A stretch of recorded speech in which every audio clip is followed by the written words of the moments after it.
अस्सलाम वालेकुम, welcome to फैक्टेरियन Pakistan.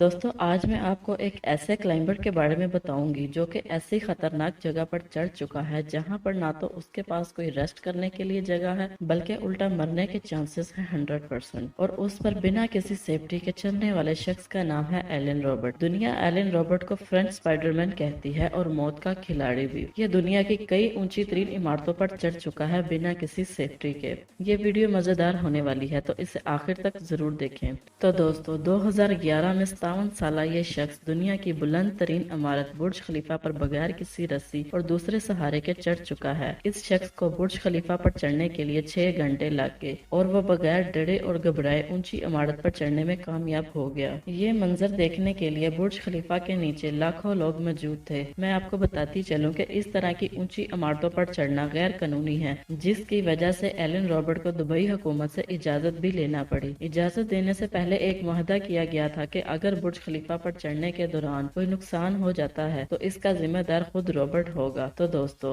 Elon Robert का ये वर्ल्ड रिकॉर्ड जानकर आपको कैसा लगा मुझे जरूर बताएं और मजीद इन्फॉर्मेटिव वीडियो के लिए मेरे चैनल को सब्सक्राइब करना मत भूलें। तब तक के लिए मुझे इजाजत दें। अल्लाह हाफिज।